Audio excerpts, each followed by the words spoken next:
Good morning and welcome to the Science and Technology Honours Panel. My name is Vivian Snell and I work for the Government Office for Science as the Honours Secretary. I'm responsible for coordinating the majority of the Science and Technology Honours, and I work closely with my counterpart at the Department of Business, Energy and Industrial Strategy. All nominations that we receive are seen by various committees who check for impact, timeliness and relevance in the science and technology arena. Once we have selected the best candidates, they are submitted to the Science and Technology Honours Committee, which is what our panel will be talking about today. There will be time for questions at the end of the discussion, so please put these in the chat box as we go along. At the end of today's session, I will also give further details on how you can make a science and technology nomination. And I will now hand over to our chair for today's panel, that's Professor Paul Monks, Chief Scientific Advisor in the Department of Business, Energy and Industrial Strategy. Thank you, Vivian, and good morning, everybody, and thank you for joining us this morning to talk about honours and science and technology. So, as Vivian says, I'm Paul Monks. I'm the Chief Scientific Advisor for the Department of Business, Energy and Industrial Strategy, and as part of the honours system, I sit on the Science and Technology Honours Committee. More of that a little bit later, because we'll be talking to the chair. I also chair the internal committee within BEIS, which puts forward nominations to the overall committee. So this morning we're going to be exploring and talking to some people who've received some honours. We're going to be talking to the chair of the Science and Technology Committee, exploring what it means to get an honour, but also think a little bit, as Vivian challenged us there, about getting a wider wider idea of science and technology and the people that we can honour through the system. Okay, so that's the background. Without any further ado, let's kind of move to our first guest. I'm going to turn to Stephen Kelly. Stephen, if you could join us. Great stuff, Paul. Lovely to see you again. Lovely to see you, Stephen. So, Stephen, could you give a kind of short introduction to your role? Because actually, you're the chair of the Science and Technology Honours Committee. Yeah, Paul, and I just want to commend the team for doing this, because I'm sure to a lot of British people, the whole honour system seems quite baffling and confusing and opaque and a mystery. But in reality, it's completely the opposite. So in terms of right down to science and technology, and one that's so important, we have a government really, really committed to creating Britain as a science and technology superpower and including research within that. And there's some predictions out there, but by 2030, 50% of the economy of Britain will be science, technology, and also creative industries. And we're even seeing there's some reports out last week that just technology alone now employs 5 million people, and they tend to be paid £10,000 personally more than other professional jobs. I was in Belfast a couple of weeks ago, and that economy, which is all about shipbuilding once in a day, is now all about technology. About a third of all jobs there are technology jobs. So it really is a moment for Britain and potentially a golden era. And the ultimate recognition of that are the people who make such a difference right across the UK. And we want to recognise those people who go above and beyond in terms of innovations, obviously who are role models in science, technology, academia, research. And I think we could make sure that the honours system is so accessible and open to make sure we see the rich vein of innovation, of nominations coming into the committee to assess, and then very objectively make the right choices. All the nominations, this, Paul, are just exceptional people, genuinely exceptional people. And it's the hardest job in the world to really say, the icing on the cake. But I think it's so critical. And the honours system, I think, is such a fundamental opportunity to recognise the country's priorities, the government's priorities, most of all recognise the people who really make a difference. So that's really interesting, Stephen. So, I mean, I think the role of science and tech centrally in the UK, and the difficult challenge that we do have as a committee of dealing with really, really excellent people who've done a whole range of things across a very wide span of science and technology. So how does the committee decide on who does and doesn't get an honour then as part of this? Yeah, I think, I'll be honest, I think the committee, and I've attended one meeting, as you know, I joined in January, and I was absolutely blown away with the level of diligence and the professionals. It probably takes each of the committee members 2 days to read the nominations. And every committee member comes fully prepped and having read every individual's nomination. The Secretariat did a brilliant job in supporting the committee, and the quality of the conversation between both the elected members of the committee and the officials, I think, is of the highest quality. It's very evidence-based, it's very objective, very positive, and very thorough. And then we make the difficult choice of selecting the different levels of honours, from damehoods, knighthoods, right to really important, potentially British Empire medals and OBEs and MBEs and all the various honours that we've got. And again, I'm sure some of the naming conventions would confuse people. And I had to educate myself. I'll put my hand up when I came on the Honours Committee to actually completely understand the full range of honours that are available. But there are a wealth of honours. And what I can guarantee, absolutely honestly, is that the committee, having experienced it myself, does a very diligent, very thorough and very fair job of assessing all the individuals. But as you said, Paul, they're all exceptional individuals that we see as nominations. And where are you looking to take the Science and Technology Honours Committee? Kind of what's your personal vision for the insights that you want to see the committee kind of take account of as we move forward? Yeah, and we're so lucky to have brilliant committee members, and I think this is a collective view. And I did talk to all the committee members and said, how do we want to take this forward? I think the vision really is to clearly connect this to the rocket ship that is technology, that is science, that is research, that is the UK's future. And it's to create that fantastic, prosperous environment where there is genuine level up, very powerful regions, great diversity, very strong inclusion, but most of all make the honours system, particularly science and technology, very, very inclusive and accessible. So some of the areas we've got to, I think, do a better job is to receive more nominations from some of the regions like the Northwest, Humberside, the West Midlands. We're probably there underrepresented, and continue to do a job really in terms of people of colour, minorities, and also to make sure that we get the fantastic women that are out there right across the UK to be nominated and hopefully consistent citations to help us make the wisest decisions we can. Oh, thank you, Stephen. Well, we're returning to you later when we put the panel together. But what I want to do now is sort of move on for the moment and talk to some people that have received various honours and get their perspective of getting a science and technology honour, what it's meant for them, and where that's taken us. So thank you, Stephen. I'm going to invite to the panel now Professor Mark O'Shea, MBE, who's going to tell us a little bit. And Mark has, I actually looked up his citation today, I'll be honest, which I thought was one of the best that I've seen. And I can find it now. It was for contribution to, I do remember snakebite as a key. Here it is. For services to higher education, zoology, reptile conservation, and snakebite research. That's quite an amazing citation, Mark, I think. So tell us a little bit about your work and the reason you were nominated. Well, I'm a professor of herpetology at the University of Wolverhampton, but I don't know why I was nominated. I was extremely surprised to find that I had been. My MBE was for, as you say, snakebite and several other aspects, and it was in the Queen's Birthday Honours in June 2020. But of course, the investiture was delayed until November 2021 because COVID affected everything. I've been engaged in tropical field work since the early 1980s and have worked on every continent except Antarctica. But my specialist area is in the snakes of New Guinea and Wallacea, which is eastern Indonesia, and what was East Timor is now Timor-Leste.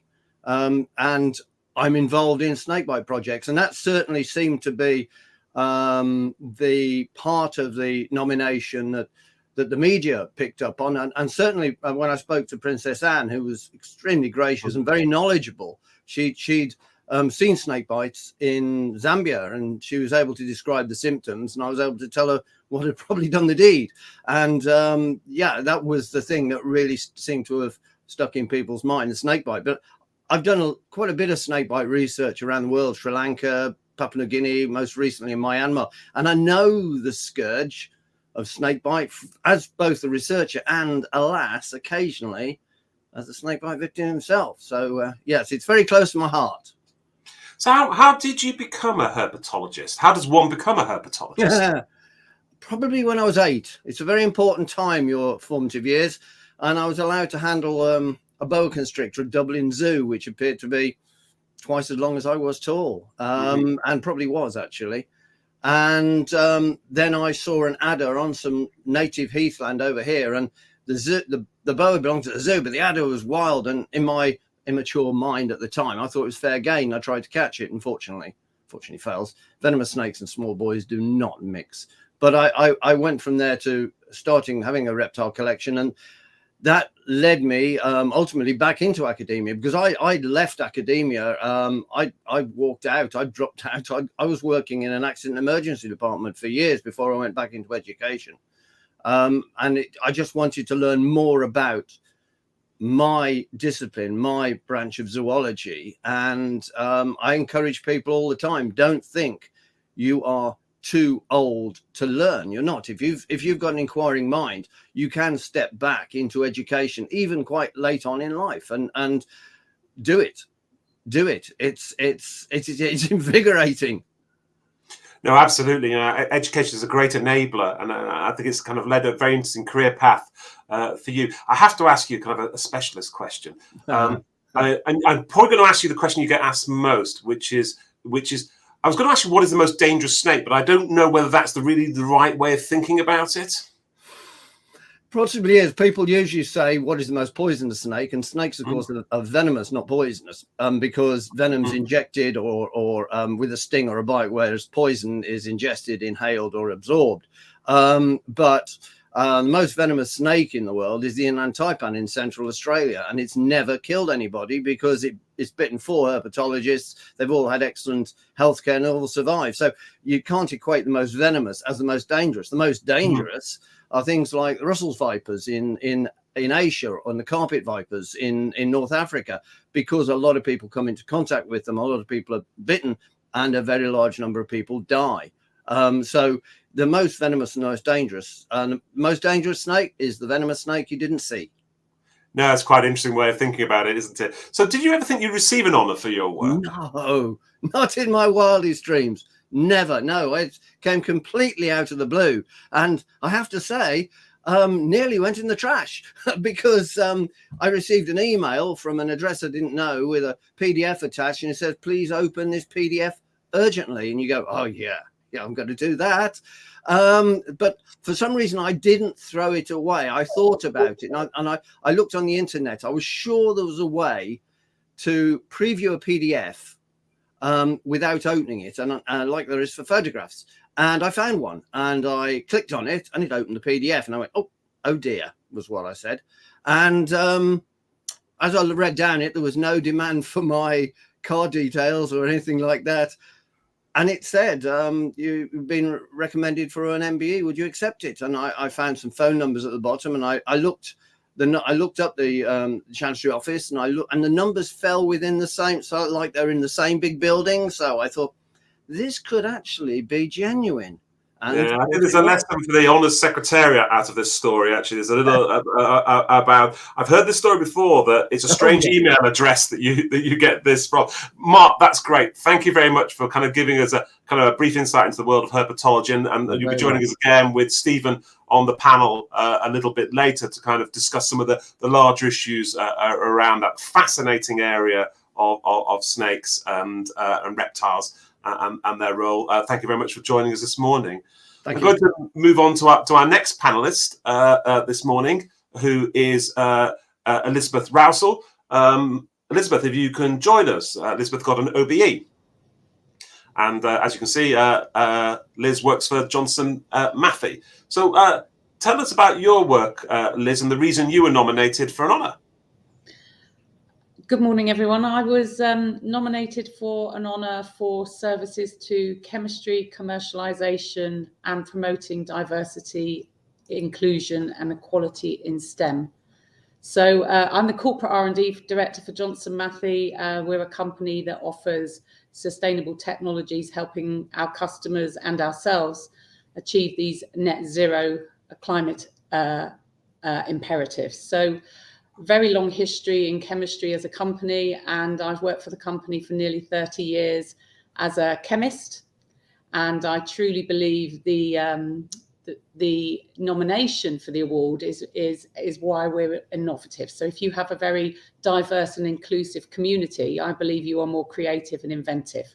So yeah, I think I was just listening, smiling quietly to myself, because it was an absolutely huge shock to receive a phone call actually before the email, and a very great honour. Super, but it's not only your work, I believe, your direct work working for Johnson Matthey as well. I believe you've done a lot of outreach work in terms of breaking down stereotypes, encouraging particularly women to work in STEM. So we often in an honours committee talk about above and beyond. You don't get an honour for in inverted commas just doing your work. But I believe you have been above and beyond in reaching out and encouraging that kind of wider inclusive work around STEM. Can you talk a little bit about what that means to you? Yes, it's very important actually, outreach and being externally focused. And I think really, I didn't realise how important role models were to people until I was a little bit further on in my career. I think when I joined into a science environment, it was very different looking than it is today. So it was very male, very white middle-aged men. And I've always felt that if people could see other people like them moving up, being successful, talking to them, encouraging them, that makes a big difference. And so I do a lot of outreach. I join panel discussions.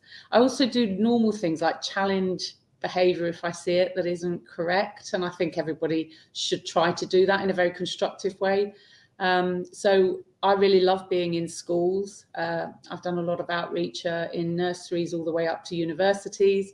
And I think it's something that's extremely important in your everyday life to make sure that you're very accessible as well. So I do try to make sure, even now, if I can help someone who is earlier in their career, particularly I get quite a lot of requests in my local town, but also in through LinkedIn, through my email, to ask if I can help link them through to other people, or to even help them think about what careers could be possible in science. They find it very hard, I think, young people, to look into academia or industry and think about what they might do. What does it mean for them? So I try to help translate what the potential is if you've got a good, solid science, engineering or maths degree. I think the world is open to you. That's very inspirational, Liz. I mean, I think that whole being a role model and making science and technology real to people. I have to ask you, how did you do with making science and technology real to nursery age kids?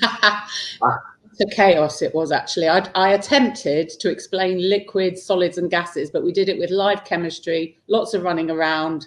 It was lots of fun, just making them excited, and also actually asking them what they thought a scientist looked like. And they thought a scientist was in a white coat with grey hair, very pointy hair, slightly mad. And so it was really interesting to see their reaction when I told them I was a scientist. And that's, it's a really good way to start, and just making it a lot of fun, but live chemistry as well in the school. That was really important because it really excited them. Breaking down science and technology stereotypes is incredibly important, and actually getting to kids really early before those stereotypes lock in. And making it clear that it is an important, and Stephen made the point, it's a really rewarding career, both financially but also intellectually, and that's the joy of being a scientist and technologist. I think so. I think it's a fascinating area. I don't think I've ever had a dull day in my career, so that's good and bad. But totally rewarding.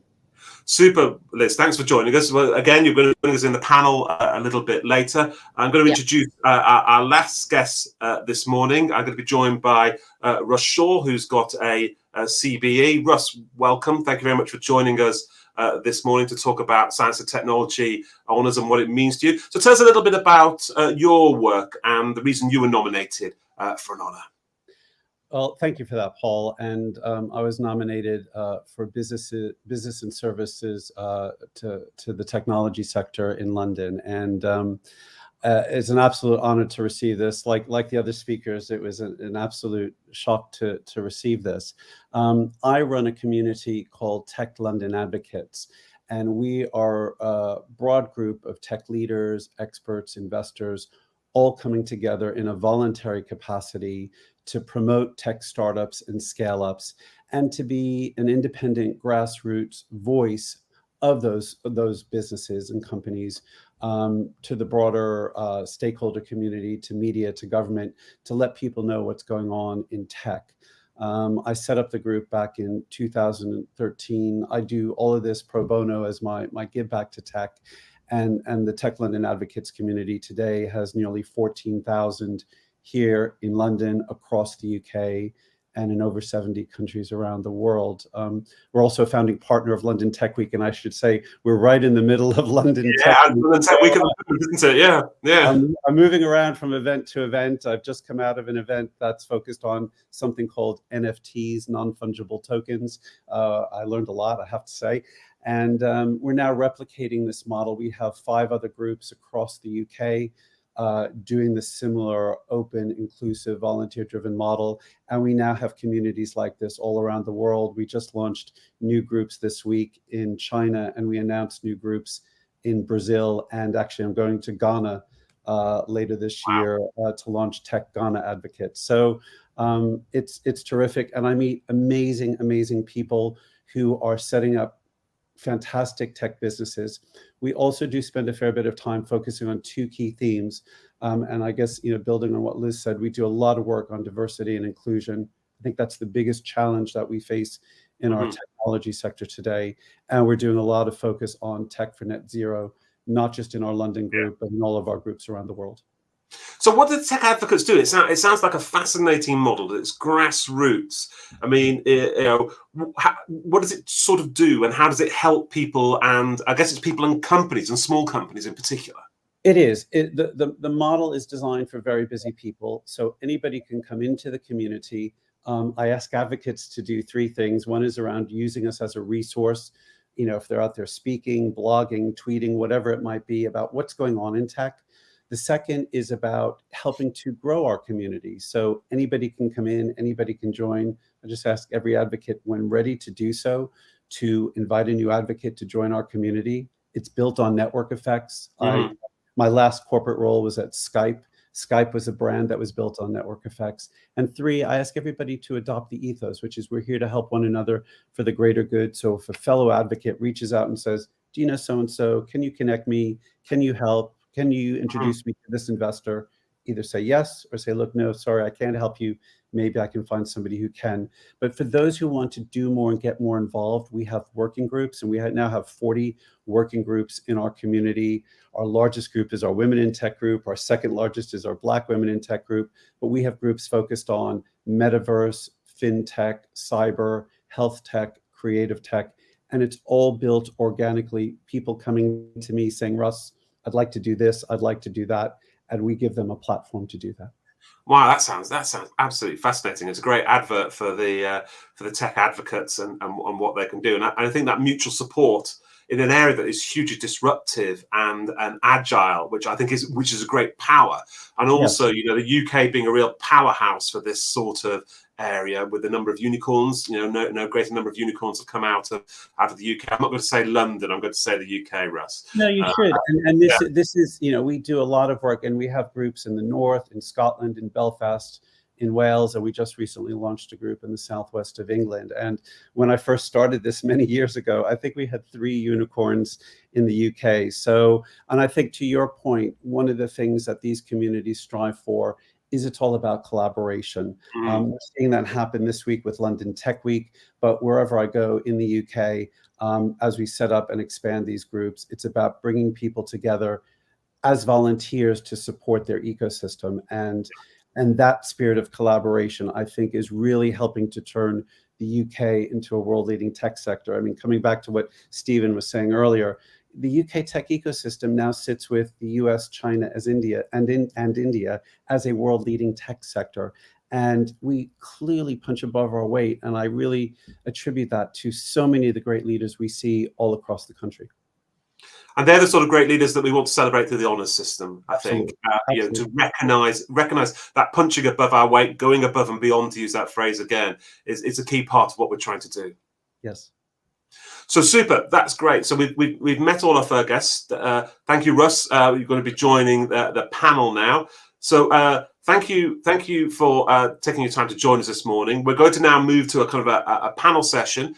Can I remind you that we are open and we will be taking questions as part of this this webinar this morning. So please put your questions in the chat function, and as we start the panel discussion, then we'll be picking up those questions as we go along. So what we're going to try and do is think about the panel's thoughts on the honours system, how we can make sure deserving people are recognised around science and technology. And I think for me, also how we can expand the boundaries of science and technology. So Stephen, I'm going to start with you. Why do you think it's important to recognise people across the science and technology sector?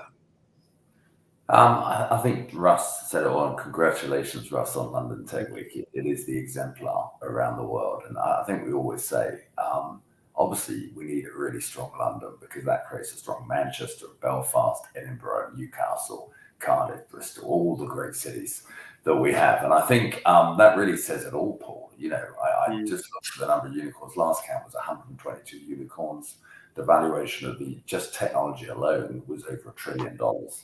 And the interesting thing is it's now London, Manchester, Edinburgh, all these great cities in the UK is a magnet for investment from around the world. The investment level in the last decades increased by 20 times just in technology alone, and science, humanities, arts, social science.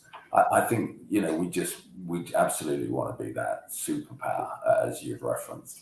And at the heart of that, actually, is just a joy to have a recognition system that has to be the ultimate accolade from your peers. Where, you know, we all rush around, we work so hard, but how often do people actually sit down? In the US, when I was there, people say, good job, good job, good job. But really?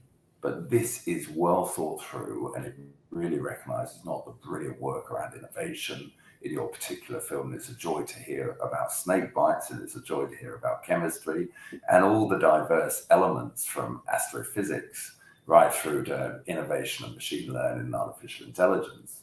But to have that from your peers, which is the ultimate acknowledgement and the emotion that you know, sharing very human stories from the people who have been awarded honours, I think it is just a fantastic holistic view where UK has this that no other country has, and we should use it at the heart of recognition to really demonstrate the word role model's been used many times, above and beyond.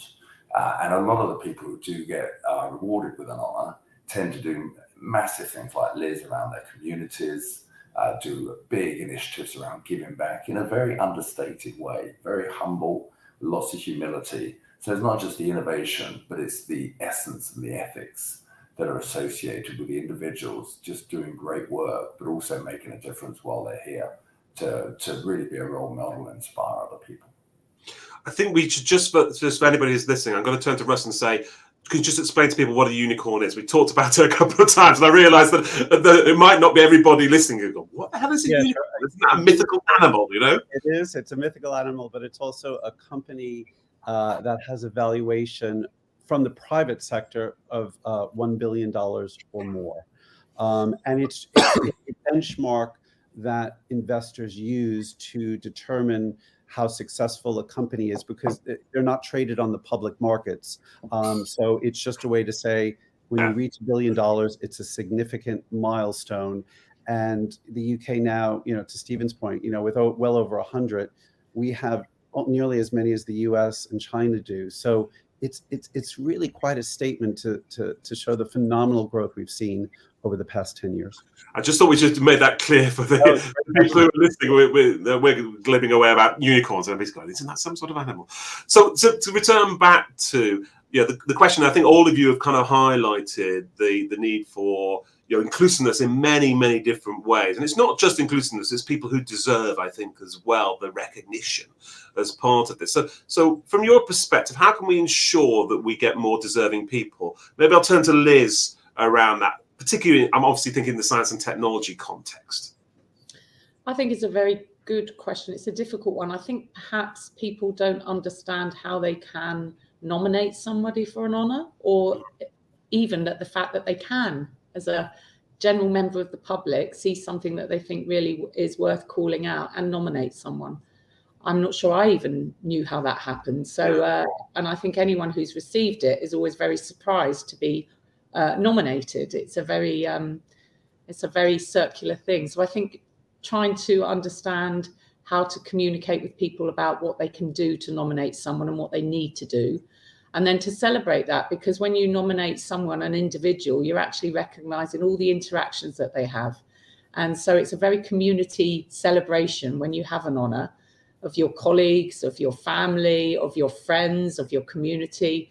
And that, it resonates out. So I think, helping people understand how to nominate people and what that means to them, it would be a very good first start. Yeah, and we're partly here today to raise that profile and challenge people to think about it. And Stephen made the point, which I'm very much on board with. We have a very, in science and technology, broad view of what that means. We have a very expansive view. Stephen mentioned arts and humanities. We have the film industry, which are real innovators in the science and technology that they use. So we have a very broad view of that, and we want to encourage that. And that kind of takes me to Mark, a very broad view, because you might not have expected snakebite research to find its way there. So how do you think, Mark, to ask you the same sort of question, how can we ensure that we get more deserving people, we're more inclusive in the biggest sense of the word in science and technology? Well, I think Liz covered it really, that people aren't aware. They see the awards every year. They see a few famous faces on television, and they think it's for other people. They don't appreciate that someone they know who may be very worthy and that they've long thought is doing a tremendous job could be recognized in the same way. That's the whole point of this entire week, isn't it? That to say, well, this is inclusive. You too can be a part of this as somebody who recommends somebody that otherwise the honours committee would never have heard of. And so I do feel that this is a great idea as well in getting the word out to the greater public. Right, super. So I think that very broad view, I think you're saying, and advocating and raising the profile of the honour system, which is there for everybody, absolutely there for everybody in the science and technology sector as part of that. One of the more underrepresented sectors actually that we see on the committee is the tech sector. So I'm going to turn to Russ and Stephen, who both work in the tech sector, around this and say, given that we get less nominations for the tech sector, why do you think that is? And what do you think we could improve around that? Russ, over to you first, I think.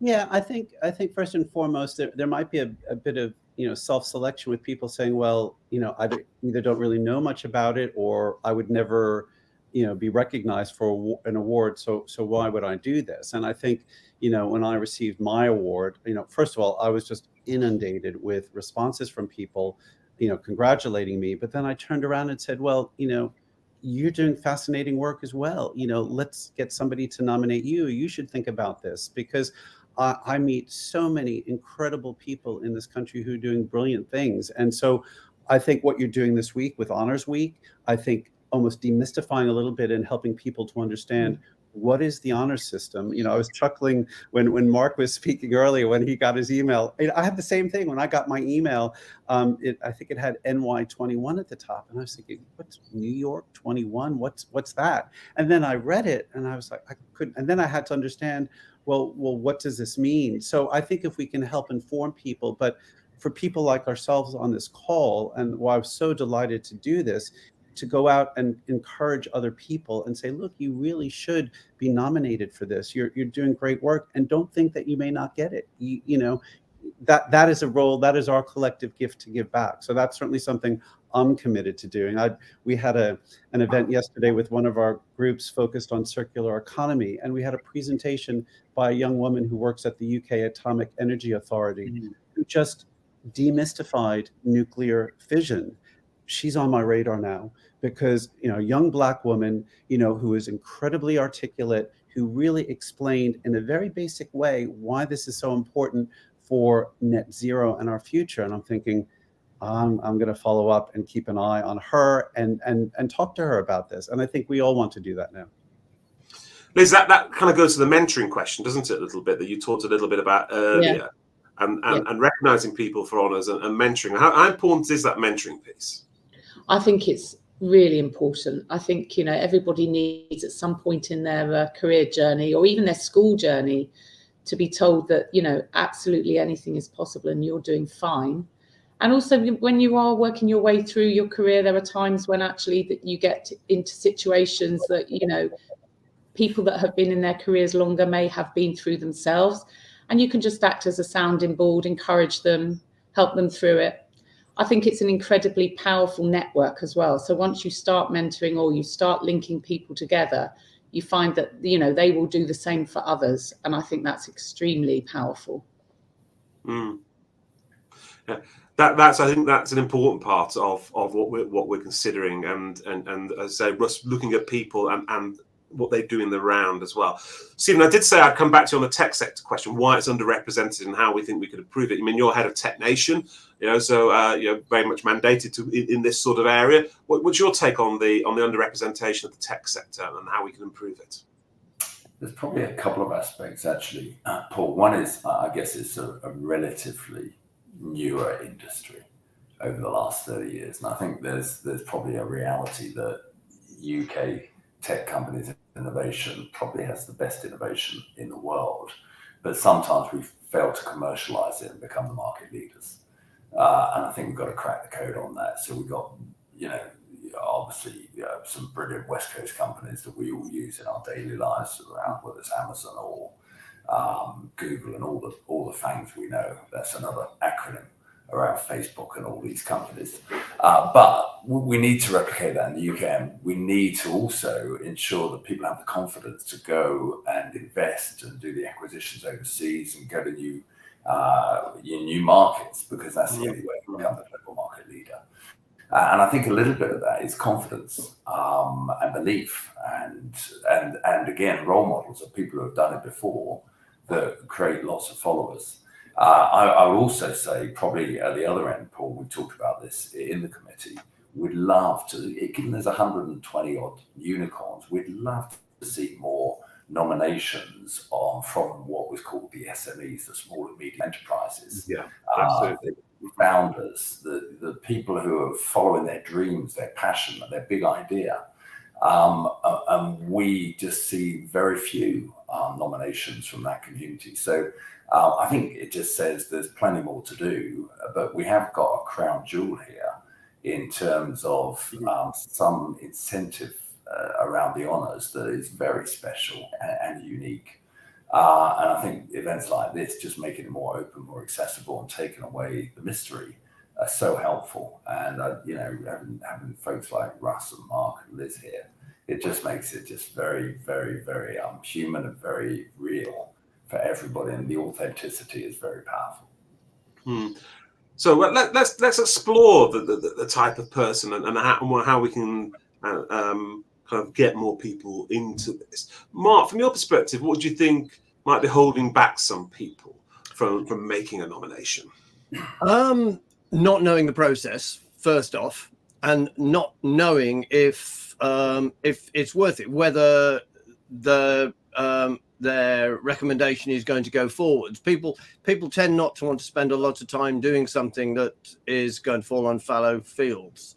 So the fact that they see a wider range of people receiving these awards means that they think, well, if so-and-so got it, there's a chance that so-and-so could get it. And it is about thinking who you think warrants. And I can think of a couple of people, one in science and one in science and one outside of science, who I do feel warrant national recognition with this tremendous system. That one thing we do well in this country, well, we do a lot of things well in this country, but tradition and chivalry, they're part of our history. And we're unique in this, in having these sort of awards. They go back over 100 years now, don't they? And so to carry on that, it would be nice to see that people were getting MBEs, OBEs, CBEs, and knighthoods, damehoods 100 years from now. And that'll only happen if people put pen to paper and make nominations. And it's getting them to make that first step.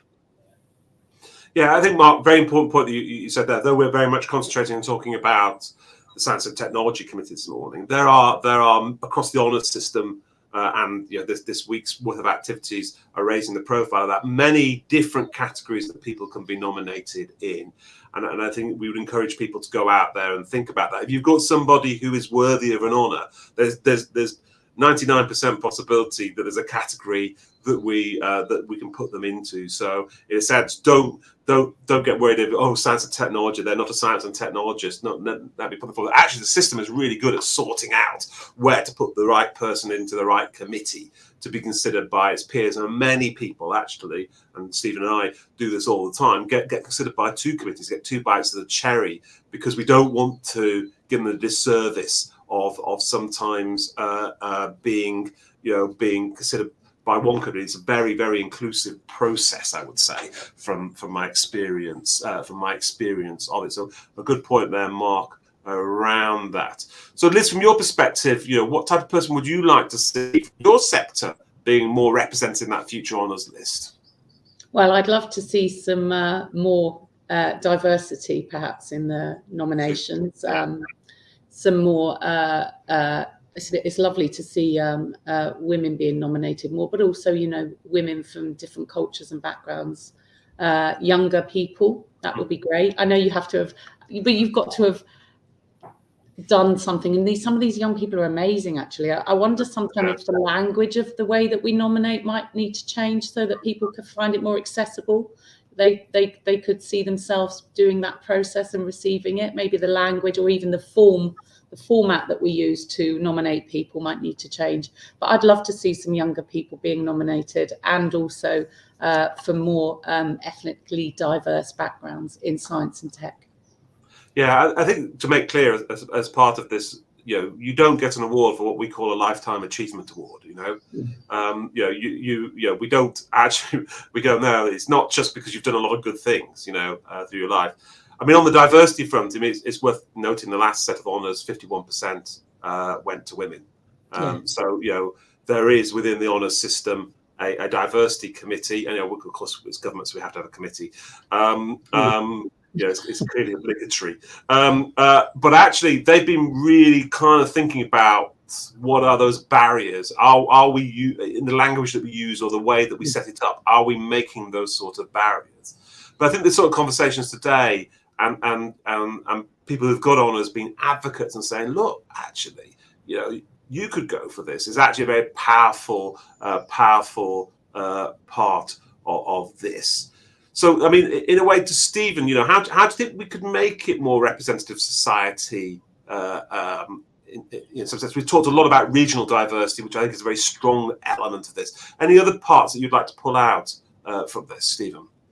Yeah, I think when we see the nominations of the committee, my experience is I think that the secretary and the team do an excellent job. And actually, I should commend Go Science and the Royal Societies and the universities who do a brilliant job. So when it comes to committee, we are very thoughtful to make sure that we're representative of the regions, of all angles of diversity, through from LGBTQ plus through to gender, through to people of colour, through to disability, or all the area potential lenses. And of course, we could do better in terms of neuro and some of those things, but and there's more to do there. But I think when it comes to, I think the challenge we have is just the nominations in the pipeline. So as Paul said, we've got 51% women. I think we're about 90% people of colour. We're about 5%. We do measure, and in the conversations when we look, we are very thoughtful to make sure that it's representative. But there's always more we can do. No doubt. Stephen, on the age issue that Liz raised, I mean, both Russ and you are in the tech sector, and I've met some amazing people, and clearly what you achieve is absolutely not related to how old you are. It's how imaginative you are. Would you, we don't really think about age, do we, at all, as part of this? We could do better there, I definitely think. What we do is think about themes. So obviously, over the last year, there's been a massive theme around COVID-19 and the pandemic. And actually, what I should say, Paul, is don't think of this as a one-off process. So if you did a nomination and it wasn't successful that time, never despair. Because literally what we also do is look at people who have been nominated before, and if they're renominated, then they're considered strongly. But with age, I think it's a fair point, Paul, and we tend to capture that within themes. So, one of the things Ross mentioned is around climate change and ultimately all the things we need to do. And some of the other things tend to be philanthropy, sort of compassionate capitalism, giving back, community. And that's where we would love to see younger people, because obviously, if you haven't had a career where you've worked 40 years and you've only been out there 5-10 years, there's still some amazing things you could do. So what we do look at is events that really kind of change your community or change the world or drive the innovation that really makes a difference and it is exceptional. But I think, Paul, it's a fair point. We should probably look at the age sort of demographic. And because I think that makes, to Liz's point, makes it much more accessible, open, and then you see peer groups of people who are representative in their 20s, 30s, 40s, from Gen Z upwards. So let's talk about the exciting bit of this. We've talked about a lot about what the honour's been meant to you. I mean, I think Mark talked a little bit about his investiture and getting to go there. So let's hear a little bit about that side of it. I mean, that is one of the thrills. Russ, what was your investiture experience? It was amazing. It was back in March, a bit like Mark. My award came in the New Year's Honours for 2021, but things have been backed up a bit. So my wife and I went to Windsor Castle in March. It was Princess Anne who did the investiture. We didn't know what to expect. My wife is, as you can tell, my accent is American. I've lived here for 30 years. My wife is English. And we thought, well, is it going to be very formal, a bit stuffy? And it could not have been more welcoming, more celebratory. Everybody was just delightful. Princess Anne was brilliant. Somebody had said to me, if you get Princess Anne, be ready. She's going to have a chat with you when she gives you your award. And sure enough, we were talking about tech and COVID and what that all meant. So it was an incredibly special day. And I felt like my feet didn't touch the ground. So it really brought home to me how special this recognition is. And, I think Stephen made the point earlier, this is about recognizing people for the great things that they do. And, what better way to be recognized than going to Windsor Castle and being given an award by a member of the royal family? It was fantastic. So, Mark, you had Princess Anne as well, did you? I did indeed, and I was amazed at it. I mean, she stood there for the whole time, right the way through. She's doing this day after day, and she's got time to speak to everybody. She's knowledgeable. She made you extremely welcome. It was just amazing. I mean, I take my hat off to her for just the dedication that she put into it. It was tremendous, and she was genuinely interested. As I said, she'd seen snake bites in Zambia, and she was just people were saying to me, "What's Princess Anne done with her arm up like?" And I said she was describing a snake bite, and I was able to tell her what was likely to have caused it. And I was blown away by her engagement. Oh, wonderful. Liz, what was your investiture experience? It was fabulous. I also had Princess Anne, which I was absolutely delighted with. Yeah, exactly. And I went with my husband. I managed to keep my hat on without it falling off whilst curtsying, which it was one of my main worries with the nerves. She was fabulous, actually. She's affiliated to Women in Science and Engineering. So we had a good chat about that, and we recognised we were doing better on gender, and we needed to now think about more ethnic minority representation in engineering and science. So it was honestly a privilege. I loved it. I loved walking around Windsor. I liked looking at everything. I talked to everyone, and I would agree with Russ. It was extremely friendly, very welcoming. We had such a lovely day. And then to kind of top it all, my sons met me outside with a bottle of champagne, and we drank that in front of the Armed Police, in front of Windsor Castle, and it was, amazing. They are three wonderful investiture stories, which bring the absolute joy of the honours system and the pleasure of the system absolutely to the fore. So let's just begin to round out this panel session. We're going to go to Q&A in a second. Is there a message from each of you that you'd like to say to anybody who's watching our webinar today about who's considering someone for an honour? And I'll do it in the order of which you appear upon my screen. Russ. Yeah, I would say don't underestimate what this can do for you in terms of your career, your livelihood, whatever. I've been so pleasantly surprised at the recognition, not just here in the UK, but in my dealings with our advocates groups and leaders in the US, in China, and elsewhere around the world. Either they already know about the honor system or they're intrigued by it, and then when you explain to them what it means, suddenly you're taken up to a whole new level. And so many doors have opened since receiving this that I hadn't fully appreciated would ever happen. But it does, give you almost a symbol of recognition that other people really respect and value. Stephen, your perspective on someone who's considering making a nomination? Yeah, obviously I'd just say do it. Just do it. The committees, it's not that world of old-fashioned mandarins. It's just normal, down-to-earth people, very authentic, who give up their time for the love of the nation. And we really want to recognize the success and the brilliant people across the UK. It's just a huge honor to sit in that committee and have an incredibly rich discussion, which is very objective and evidence-based on the citations. But everybody wants to be incredibly positive and set everybody up for success from that conversation. And it's just a great accolade to even be nominated. But then to be awarded the honor, I think it is one of the ultimate human recognitions. And I think you've heard from Russ and Mark and Liz, what it meant to them. And I've spoken obviously to many people. It's changed their lives, and it's probably the greatest and proudest moment of their lives in many ways, as well as obviously having their first baby and all the things we do, if that's your thing. But the honor is a moment in time that they never forget. Mark, your reflection on what you'd say to somebody considering nominating for an honour? Well, I'd agree with the rest of the panel. This is an absolute. If you're thinking somebody deserves it, they won't get it unless you put them forwards. And as I said, I can think of two people in two totally different fields who I do feel warrant at least consideration and probably receiving an award in the honour system. And so don't sit there.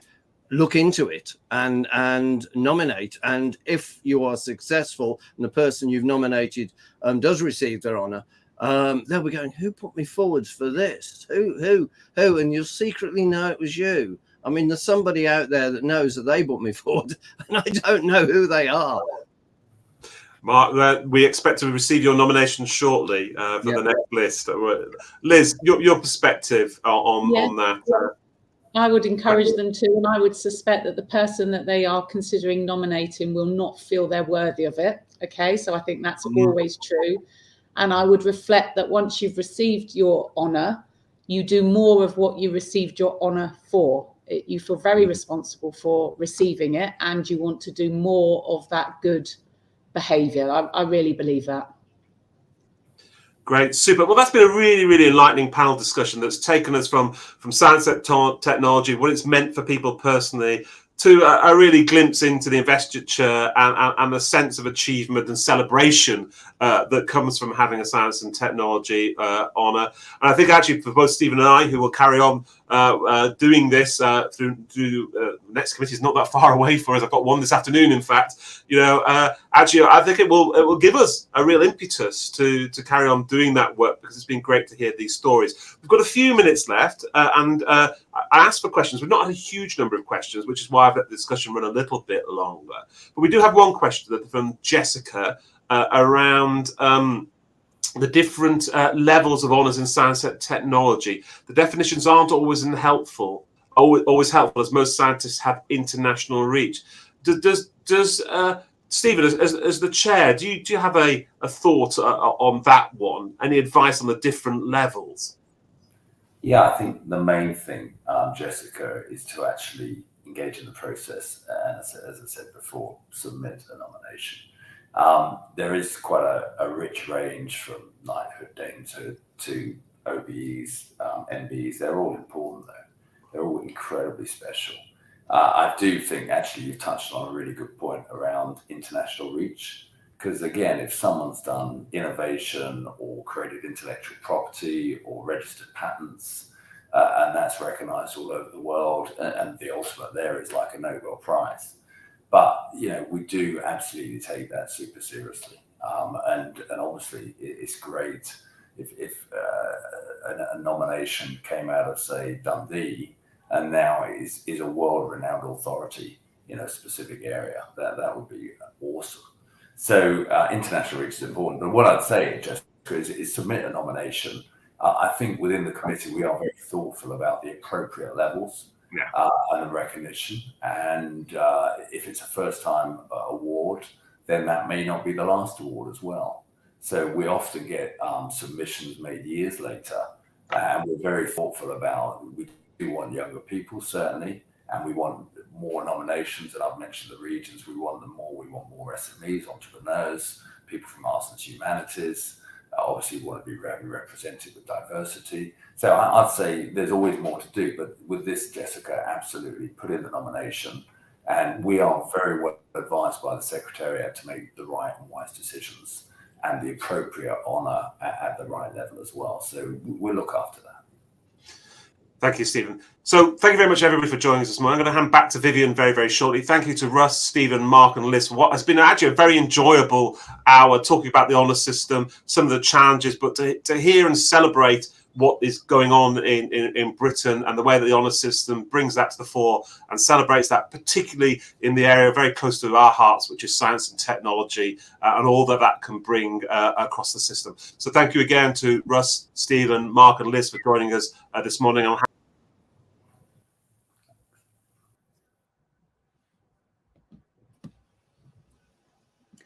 Hi, everyone. Welcome back. Thank you, Paul, and to all of our panel members. That was really great discussion. And for me, it's actually really great to see some of the recipients that I've had the pleasure and privilege of looking after their nominations as they go through the system. So that's absolutely fantastic. I think we have a couple of slides just in case people are wanting to nominate and they're not sure how. Yes, we're going. That's really great. I will just look at my little Okay, so yeah, the first slide here, this is showing how people, how our nominations, how the process works. So there are two ways in which we receive nominations. We get about half directly from the public, from the easy to use online portal on gov.uk. And some also come in the post as well. They go directly to Cabinet Office and the honours team there.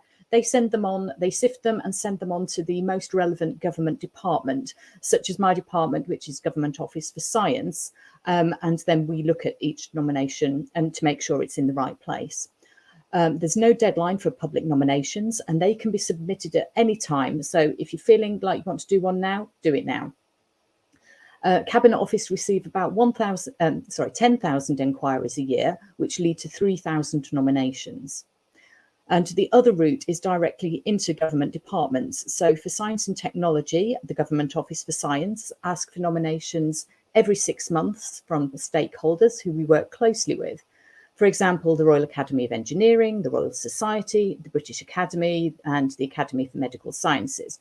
And they submit nominations directly to us. We do have deadlines for those, but conversely, if we receive a nomination out of cycle, we put it in for consideration in the next available committee. Government departments then submit their nominations to one of the 10 correspondent independent committees, and these are made up of independent members who consider each nomination in turn. The decisions from those committees are passed on to the main committee, which is made up of the chairs from each of the 10 independent committees.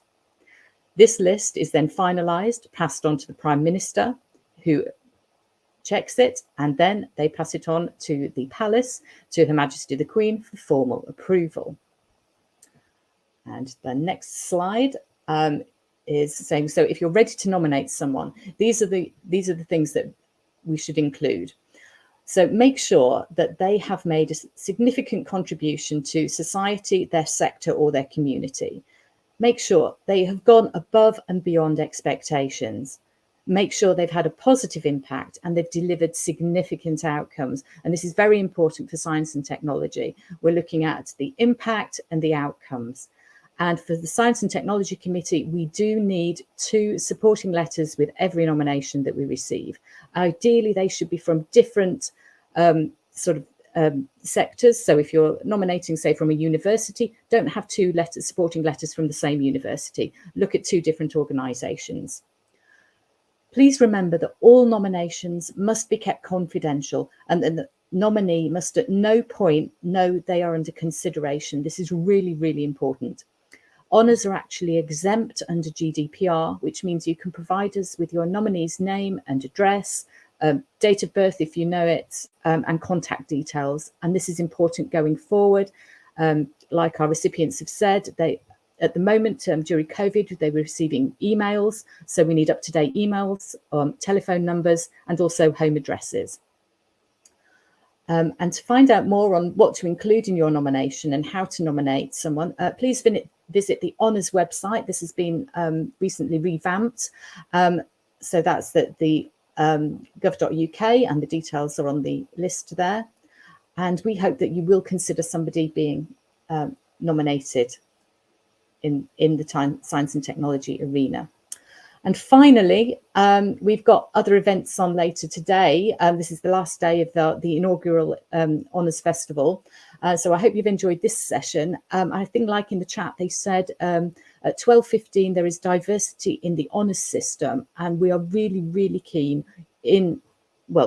across the Honours system as a whole, but specifically in the science and technology arena, to look at diversity in all its aspects, and we will consider all your nominations thoroughly. And finally, there is the Honours in Academia panel at 3:30. Those are for nominations more from universities, but if you are doing research under any sphere, so arts and humanities, social sciences, as well as traditional STEM subjects, your nomination will come to the Science and Technology Committee. So if you are working in academia, that would be a really good panel for you to go and see. So finally, thank you all for listening, and I hope that you will nominate somebody fabulous for an honour.